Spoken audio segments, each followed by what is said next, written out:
Matt, you were supposed to wear your Supergirl shirt. Oh, nuts. Today, we're going to take a look at another Supergirl. Hey everybody, welcome back to Matt and Stu Review, where we're taking a look at your favorite toys from yesterday and today. Stuart, what do we have on the table? Today, we're going to take a look at the DC Comics designer series Supergirl as drawn by Darwyn Cooke. All right, designer series. So what does that mean? So the designer series takes a character in the DC Comics canon and then imagines a figure as drawn by a certain comic creator. So there's some Greg Capullo designer series. Uh-huh. Darwyn Cooke is a pretty notable creator in the Batman, Superman, DC kind of world. Sure, okay. And that's kind of like the Girls' Night Out was like Bruce Timm? Or was Exactly. yeah? That wasn't part of this series in particular, Uh-huh. but anything that's going to be Batman the animated series is definitely going to be like a designer series of Bruce Timm, Paul Dini, Okay, the cool. team behind that. So who is Darwyn Cooke? I don't recognize that name, to be honest. So Darwyn Cooke was a comic artist with a very distinct style. You would know him from creating and designing the intro to Batman Beyond. That's Oh, right. okay. So if you remember that sort of like stylized, it had some like 3D computer animation in it. Yep, early Um, computer animated times. some like weird dancing and stuff. He actually created that. He was like Totally, really into totally. multimedia, bringing multimedia sort of methods into comic book art and animation. Okay. I also learned from Nat he was he was one of the character designers on that Men in Black cartoon series. Oh, okay. Oh, You that was a remember. weird art style. So, There was some weird art styles in that time. well, Like that Ghostbusters cartoon, stuff like that. There's some weird stuff there. there definitely was. Uh-huh. And Darwyn Cooke, I think he fits well into that because he's always had a very distinct style. He did a couple of limited series. He did a lot of covers. He was sort of like a very notable artist. He did DC here, Uh-huh. which I actually learned about from watching the animated movie version of DC New Frontier, then went back and found the comics and the actual original Darwyn Cooke art and kind of fell in love with his style. Sweet. Okay. Well, let's take a look at the figure. Yeah.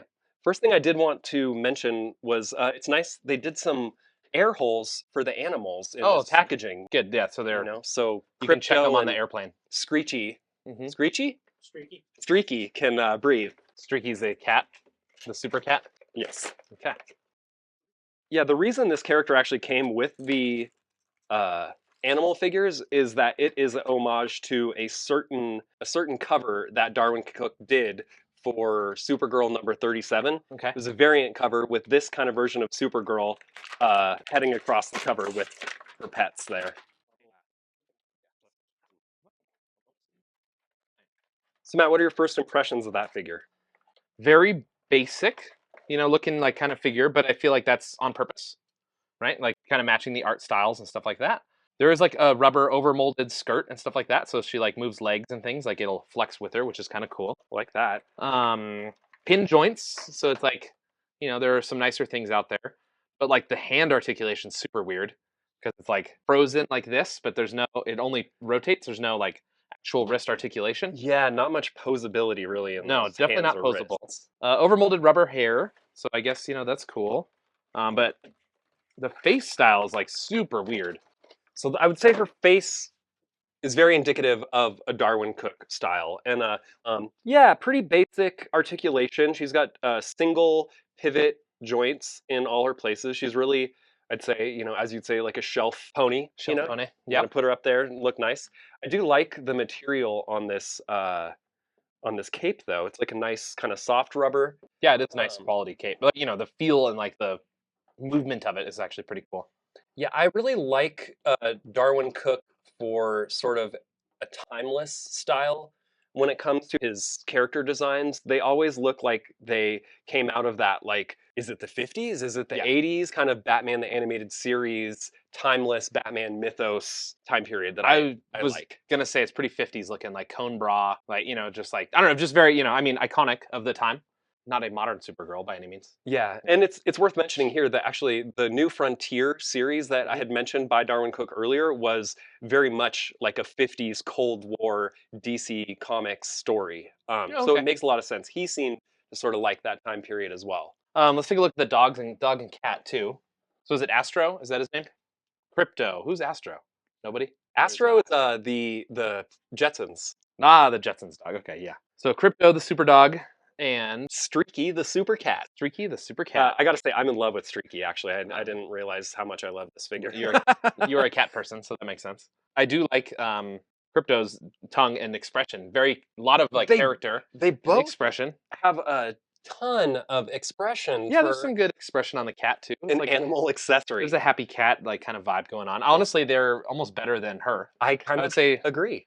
her expression is like kind of weird, like sex doll, kind of like I hate to say, but like weird, like blank expressionless. She definitely does have sort of a mannequin look to Let's say her. Now, fembot. now Maybe the fembot's a better way. fembot. Yeah, like a mannequin for sure. It's like I don't know. There's not much. She's a mannequin, man. Yeah. But I would say there's like not enough detail to really make you want to put it on the shelf. So I think you'd have to be a Darwyn Cooke fan to really make it worth it. I'm a Darwyn Cooke fan. I have found myself, including this figure, now searching out the Darwyn Cooke figures that haven't been out for a number of years. Okay. Because when you put them all together, they do look rad. I can see that. Okay. And it's if you had like a character assembly, was there some pictures on that box of like some of the other characters? So there's a Batman on there. I do like the kind of 50s style Batman. Uh-huh. I don't love that Harley Quinn personally. I don't know. I'm really stuck in the original Harley Quinn design, so kind of Cool. nothing after the Harlequin suit has done it for me. And the 50s, like you can't really have a 50s Harley Quinn because she like came around in the 90s. That's true. So it's weird to like then superimpose her back into like a previous period. Also, some like, hot pants and tall socks wouldn't really fit the era either. I will say I don't think that this particular series of the figures is based on New Frontier, so these aren't They're not meant to be that. Yeah, they're not Okay. necessarily meant to be the 50s, just a Darwyn Cooke imagination of the characters. Okay. But also to bring it back to the 50s, I have a poster of the original debut of Supergirl, and I thought it was neat that it looks like Darwyn Cooke really took that original Supergirl costume as his own. Yeah, that's it. 100%. I mean, yep, the all blue suit and suit. She has a different colored belt. That's about the only difference, I would say. But yeah, that's pretty cool. Hairstyle, things like that are all for sure the same. Boot styles, everything like that. So it's a pretty good imagining of like the original OG Supergirl. Absolutely. Yeah. And contrary to my normal collecting tendencies, I did buy this figure to put on the shelf. I probably, I will take some pictures of her, but I won't try to get her into any extreme poses. I probably won't do any action scenes with her. I'll just have her standing She there. can just be hanging out with the dog and cat. Yeah. So we want to hear from you. What is your favorite Supergirl look from her debut in 1962 till present? Personally, I think Teen Titans Supergirl was my favorite. It's probably the first Supergirl I knew of or encountered as a kid, watching Superman animated series. That white T-shirt with the black ringer, and then the blue skirt. It was on point. I've got to agree. I think that the Teen Titans is my favorite costume as well. We were from that time of ringers and mini skirts and a mid-drift bearing. It was very 90s. I don't know, kind of clueless, but very of the time. It was of the time, absolutely. So yeah, so let us know your choice in the comments below. We want to hear from you. Well, so back to this figure, Matt, on a scale of 1 to 10, how would you rate Darwyn Cooke's Supergirl? All right, well, without knowing Darwyn Cooke's art style or anything like that to compare it to, let's just say as a figure, I'm gonna give it a 6. It's a pretty basic costume. It's crisp and it looks good. I think the construction of the rubber molded skirt, things like that, has some good motion in the skirt. So it's not a total failure, but all the pin joints seem like you could do better these days. Zero articulation in the hand. The facial expression's kind of lackluster. I think it's 6. The cat and the dog, I don't think it would be fair to elevate them. If I was gonna rate the dog by himself, I think I'd give it a 9 because he's a pretty good dog. Same for the cat, and I don't know what else I would expect out of the cat. Sorry, or a good boy. But if I'm rating the total package or the Supergirl, which is really what I'm looking at, 6 out of 10. You've swayed me. Actually, I was going to rate this higher. I'm going to give her a 7 out of 10 as my overall rating. If I could break out the sculpt and sort of the vibe, I'd give it a 9. Yeah. And then the figure and articulation and kind of as an object, I'd want to give it a 6. So I'm going to give her a 7 overall. It's really the face. I think if the face was better, it would be so much of a better figure. But it really just, if the face doesn't look good on a figure, well, it ruins it. Thanks for watching, everyone. This has been the DC Comics designer series Supergirl, as drawn by Darwyn Cooke from Supergirl number 37. All right. And if you like toys interviews like these, don't forget to hit that subscribe button. We'll see you on the next episode.